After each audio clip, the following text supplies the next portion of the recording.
They say that every day is a gift, but some days are just a receipt for past damage. RimWorld Odyssey. Now, here's a game that I've wanted to get into. This game has been around for a minute. It's the Dwarf Fortress storytelling monstrosity. It's a very, very good game. I've tried to get into it several times. No avail. I'm not sure why I balk on making progress in this, but people who love it love the hell out of it. It's very complicated, but very rewarding once you understand the mechanics. This particular product has been out since the 11th of July, 2025 DLC. They call it downloadable content from Ludion Studios, self-published. They want $30 for it. Fanatical's got a bit of a discount for you. So what do you do in this? Build your own grav ship. Wow, they're really pushing the engine with this thing, eh? Build your own ship and travel across the planet. Your grav ship starts small with just an engine and a few rooms, but you can build it out. Collect rare grav cores. Explore new biomes and landmarks in the glow forest. Bioluminescent mushrooms and psychedelic spores glow in the permanent darkness. There's the scarlands, grasslands, glacial plains, and also lava fields to explore. Dig a sprawling colony into the rock face of cliffs, chasms, crevasses, and valleys for natural defenses. Couldn't you always do that? Build a coastal fishing village, take over abandoned colony buildings, raid ancient structures, survive beyond the atmosphere. You can actually go into orbit. Land on collapsed orbital platforms, ore-rich asteroids, and hollowed-out satellites. Wow, space is a harsh place. So build your ship to survive. Didn't Factorio just kind of do this as well? We must go to space. Oh, why? Space is the most anti-human place there is. I don't understand why people want to go there. There's nothing out there. There's literally nothing out there. All is just deadly. Cute, terrifying, intelligent wildlife, quests across the planet and beyond, new weapons, traps, and enemies, a machine hive mind. Expansion includes a new album by Alistair Lindsay, composer of RimWorld soundtrack. Alistair, getting work. I think there's like 3 expansions or 4 expansions for this now, and I haven't even really gotten into the base game, so I'm good, but there it is for you. Last report. Okay. Police Department, City of Stoneleaf, missing 7-year-old Emily and was last seen on March 14th, 2024. Oh no. It was a pixel art horror game. At least the pixel art's consistent. I like that. A little bit of, you kind of got to squint to see it. Oh, I spoke too soon. The densities are kind of all over the place. It's fine though. It's whatever. Put the barrel filter. It must be retro. It must be, but it's, wait, 2024. Why are you using like old monitors and walkie-talkies and stuff? Last Report is a dark horror game where you play as a night shift park ranger. While monitoring the camera footage, you start noticing strange events. Uncover the terrifying secrets of the national park. Something moved in the window, but don't worry. It's probably just another deer, right? Came out on the 11th of July from Monopixel Games. Self-published. There is a demo. They want $5 for it. Review camera photo reports experience the dark and terrifying history of Among Green Trees Park. Dialogue with fellow rangers, dark and mysterious atmosphere. And that's it. Summarized. I mean, I'm kind of intrigued just a little. Sure, I'll take a few minutes to check it out. Block Factory. Speaking of Factorio, there's another game that I really should get into. Oh, what is it? Lego ripoff? But Factorio, yeah, I've had it since launch. I actually bought it for a reasonable price. It's never gone on sale. I respect the hell out of the Factorio developer for sticking to their guns and never discounting their game ever. It's a beautiful thing to see. I think it's literally the only game that's never been discounted. But yeah, Factory likes. Block Factory is a relaxing and creative building game where you craft delightful 2D figurines from blocks, shape your designs, and build flowing production lines in a peaceful fantasy world. So it teaches you programming, and it uses a Lego base. And there's probably this schematic you've got to do, and then you've got to set up the machinery so that it produces this thing. It's great. This is the kind of game to give your children, to teach them to survive in the modern world. Came out on the 11th of July from Overpowered Team, published by Shiro Unlimited. Whites Unlimited? Wait, hold on. Was it? 1169, decent asking price. From blocks to figurines. Yeah, it's exactly what I thought it would be. Processing machines to create block figures. Charming 3D figurines, evolving miniature displays, flexible play modes. They kind of don't... They make it seem like it's going to be sort of just a chill out and relax sort of thing, but you do need to have a programmatic... You need to be on this side of the autism spectrum to really sort of get this, just to pick it up and go. But yeah, would be nice if you had a little demo. Would be nice. Crisis in the Kremlin, the Cold War. Okay, Afghan Civil War. Very 2014 mobile interface sort of thing. Is this edutainment? Remember that? Edutainment? Educational entertainment? So it's the Cold War, and it's one of these classic... What was that really, really good one? Like from way back in the day. The developer was super famous at the time for creating these... Was it Diplomacy? No, it wasn't Diplomacy. What the heck was it called? Anyways, evokes those really old school, like 1998 and earlier sort of strategic geopolitical games. Crisis in the Kremlin is a global real-time political strategy about the socialist world in its final decade.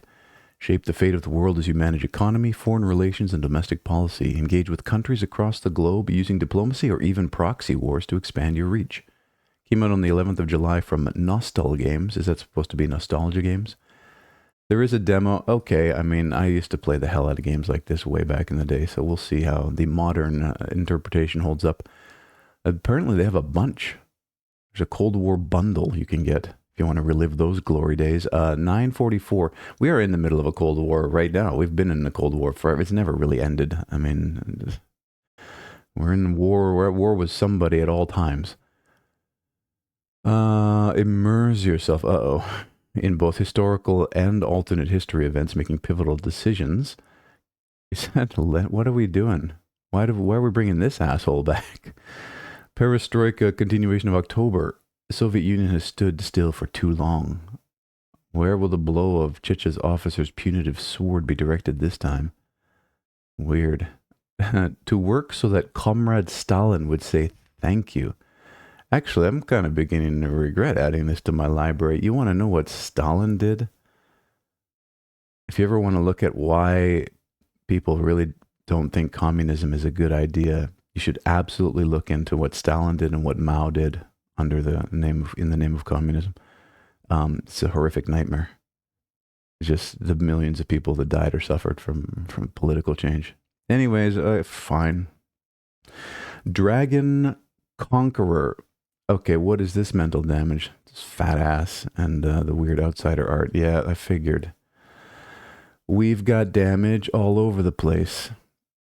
It's probably either a man who wants to be a woman or a really mentally damaged young person. Dragons are long gone. The dragon hunt frenzy made sure of it, but Rayleigh, the disciple of the Sword Saint, is still trapped in the past. Oh, God. It's a therapy session from Banmei R. from the 11th of July. They want 11.19 for it. There's your characters with their giant, freakishly large mammary glands. Is it a mommy complex? Is it mommy wanted you to be a daughter and you were a son instead, and so she took her disappointment out on trying to alter your gender? Is that what happened? And then it fucked your brain up. You ended up getting isolated at school, teased, bullied. Then you found computers. And then that was it. I don't know. Sick. A Chamber of Stars. Is this a rhythm game? Looks like a rhythm game. With some very interesting actual artwork, collage style. I don't see this very often. Is it also a puzzle game? Looks like oh God, what's that band? I just can't think this morning. It was a long week, all right? I need a little rest. The hell is that band, though? They have a really good video. The song, everything just jumped out of my head right now. Anyways, The Rise and Fall of a Rock and Roll Star, the sequel to 2018's The Endless Empty. It took you 7 years to produce this? Eric Shader Smith, maybe they're doing it part-time, like you should be doing indie development. You should be holding down a real job, contributing to society, getting out there and walking amongst the people, and then just doing this kind of crap in your part-time. There is a demo, chapter 1.1. Okay, no questions asked, but they do want $19.49 for it. A personal universe with characters influenced by the observable reality around them. Your friends, the fans, the local shop clerk, each person you pass without giving pause is another universe. But if you never step outside your front door, you never pass anybody, how did you gather this research? Make up a story about them. Maybe, if you would like it, I could play something for you. Lord knows your songs are still rattling around in my head. Singularity named Star, an enigmatic performer, guitarist, and songwriter, has somehow survived the constant shifting tide of the musical landscape. Decade after decade, this artist has remained relevant in the culture's eyes. What was that book by Salman Rushdie? Very, very good book about the price of fame. Oh, can't remember the name of it, but it's a John Lennon-like figure. Very, very, very good book. The Chamber of Stars is a sequel to 2018's Endless Empty, 6 unique worlds, nothing heavenly or divine, just filthy mortal music here. Yeah, I'll check it out. It sounds very artistic. Dread Flats. Oh, I saw Lyric playing this the other day. It's a Chinese jump scare game. These games they don't do anything. Here's you got a crappy flashlight in a dusty ass weird apartment out of Silent Hill, and this thing is stalking you. And if you turn around the wrong way at the wrong time, it scares you. Like, what's even the point? Who's getting off on these things? Like, I just don't understand it. Like, once you've seen it scare you once, that's it. It's the game. It's a first-person Chinese horror game. Players will go to a murder building. I didn't know those were things. Hey, honey, you want to go to the murder building this weekend? Uncover the truth of the murder, find the missing people, ... Came out on the 10th of July from Ghost Case, self-published. There's a demo if you want to feel it out for yourself. They want $7 for it. You can report bugs on the Chinese social network. Earn your social credits. 1990s Chinese atmosphere. The plot. Yeah, is there really a plot? Discover the truth of the twisted entity. That's the plot. All right. I noticed there was one thing that this game got totally wrong, and you can't really see it in any of these images, but when I was watching it yesterday, there's a moment when you look into a camera and it's all static, and they have a barrel filter on it, but the edges of the static bleed because they didn't bother putting just a camera lens overlay on the outside. Anyways, it's nitpicking. It was whatever. Meticulously crafted chase sequence. Unforgettable chase sequence. Yeah, sure. Striving for light. And what is this? Is this hand-drawn? So hard to tell these days. You've got a massive skill tree. I was trying to get back into playing Assassin's Creed Valhalla, and I forgot how insane that skill tree was. It just makes no sense. There's no logical, real sense to it. But yeah, they kind of went overboard in that one. It's like we want to give the players so much choice that they really can't figure out what to do without following a guide. It's a Path of Exile style brain overload. But yeah, is this just a 2D ARPG sort of thing? Okay. Blending deep action role-playing game build crafting. That's what it's called. Build crafting. With roguelite action. Striving for light lets you shape and customize an infinite skill tree. Infinite? Oh. Infinite? It's a procedurally generated skill tree? So there's no balance to it. There can't be. It cannot be balanced. It's impossible. So it's just a whatever choices you make or whatever. That's the problem with that. That's all the problem with procedural generation is, like, at the end of the day, none of it matters. Hunt for powerful loot, craft and upgrade weapons to legendary power, slay hordes of enemies and challenging bosses in ever-changing dark worlds. Came out on the 11th of July from Igniting Spark Games, self-published. There is a demo. They want $23.49 normally, $20 right now. I mean, so it's 2D sort of isometric? Okay. So the question you have to ask is, why play this instead of Path of Exile or even Diablo 4 or Grim Dawn? It would be an excellent choice if you've never finished that. Blending the deep build crafting of action role-playing games like Path of Exile and Diablo with the fast-paced action roguelike like Hades and putting hand-drawn sort of amateurish art on top of everything. Oh wait, no, that's... Just play that. Dive into a dark, mysterious world, local co-op, master 8 character classes, 12 unique environments, endgame systems, hand-drawn world with an 81-minute soundtrack. Why would... Yeah. I gotta settle down here. My heart, my blood pressure. Okay, there's a skill system, there's gearing and crafting with gems and socketing. There's nothing new here, not a single new idea here, other than the fact that it goes on forever and it's just kind of hard to look at. That's it. Okay, good luck igniting spark games. You failed to ignite a spark over here. Shooty robot invasion. All right, a little more artistic elements to this. Kind of reminds me of Nickelodeon cartoon. My heart stirs like a sick-ass tiger. Or maybe it's a Komodo dragon. Hey, you want to make out? I'll pass. I'm good. Tommy, beat him up. Dude, look, they're like black to protect them from the sun or something since they do so much licking. What? I'm working on the schedule. All right. But this is the end of the line, partner. It's the warden. All right. An absurdist first-person shooting interactive fiction game where you murder stupid robots, chat with idiot people, and explore a painstakingly hand-drawn and highly animated world. Came out on the 10th of July from Bubby Darkstar, self-published. They want $11.69, no demo. I was kind of hoping. 201 non-player characters to interact with, 51 unique robot types, 6 varied and wacky levels, thousands of hand-drawn sprites. Dozens of bosses, a guy named Donnie who's a real freak.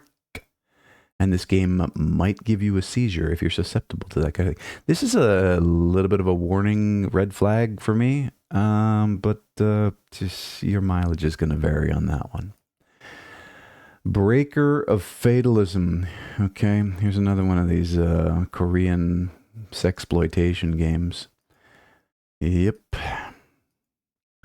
From a culture 30 years behind the West in terms of equity comes a new game where you can sexualize women and play out your fantasies.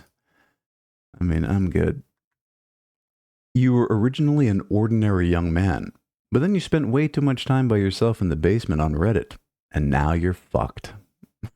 Wait, no. But due to an accident, you awakened the ancient artifact that was sleeping inside your body and became the Lord of Destiny, focused on the 3 realms. All of this is written by your own hands with a unique Destiny ending. Came out on the 12th of July from Showplay Entertainment and Bobo Games. $11.19 is the asking price, which is cheap for these, I guess. Or is it? Game uses a full live-action filming with cinematic storytelling. Female leads destinies entwined. Don't forget about Quinkui, the enigmatic source, or Wuhan, the rebel CEO. Sure. Original innovative themes as China. Oh, it's Chinese. It's not even Korean, so it's even further behind the feminist principles. It lays way back. They can't even talk about it. You're not even allowed to talk. You start talking about it, you end up in a work camp, a re-education camp somewhere. Hybrid gameplay, fun challenges. Okay, the video content and dialogue content of the game may include revealing clothing, sexual innuendos, alcoholism, adult venues. It's everything your uncle loved in the 1990s. The game also contains a small amount of bloody, violent gun and alcohol abuse scenes. I'm good. It's there if you want it. Ninja Remix. What was the original Ninja? Oh, you can do some jutsu. What will jutsu? That's what it is, right? What will your clan's name be? What is this font? Okay. You could play this, or you could play any of the Naruto games, which are far more well realized. But I mean, this is a thing too. Ninja Remix is a game where you use hand signs to perform jutsu. Came out on the 8th of July from Hesoyam. They want $6.49 for it. Can we show me that in action again? Is there no real animation? You just kind of slide around? Okay. There's PvP multiplayer. Challenge the other player who's playing this game, which is the developer, if he's awake. Create your clan, level up your ninja, and this is just the beginning. You might find that this was actually the end. Good luck. Mob Mania. Is this an idle game? Or not? Well, you're a purple-haired magical fantasy girl, so that's probably not for me. Mob Mania is a 4-player co-op real-time bullet hell action roguelike. I got none of that from these screenshots. Where's the bullets? Where's the hell? You might want to show some of the action. Unless there isn't any and you're just lying. What the fuck? Where you kill enemies, buy items after leveling up, and survive long enough against thousands of monsters and bosses until the final fight against the witch. Came out on the 11th of July from Azen Desserts, Just JM, and Wolfbite 131. No parent named you this. Why would you choose? Like, this is one thing that just drives me nuts about the internet these days, is the drive towards aliasing and like making up fake names for yourself, because this isn't you. And on a long enough timeline, you lose sight of who you really are. And you become this identity that you wish you were.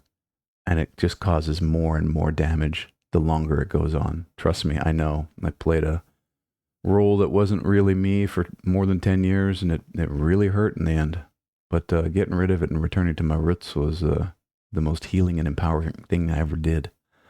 Anyways, $5.69 is the asking price. Plus, when you have a persona, you can just kind of hide. There's no accountability. And then it takes you down roads that you never would have gone down had you stuck to who you really were. And not in a good way. Not in a good way at all. Anyways, online, there's the action. We can see. It's a bullet hell. Okay, kind of cool. Fight, buy, survive. Fight, level up, buy. Tons of bosses and items. I was playing Vex the other day. Such a good bullet hell. It's so good. It's really, really good. I highly recommend you look into it if you're looking for a good bullet hell. Vex, right? Yeah. Unique characters and skills. There are 31 characters. The game's still in early access. Well, why don't you mention that up front? Now, is it actually? Or is it not? All these question marks. Anyways, I'm good. All right, that's it. 18,191 games have been viewed. You have yourself a fantastic day.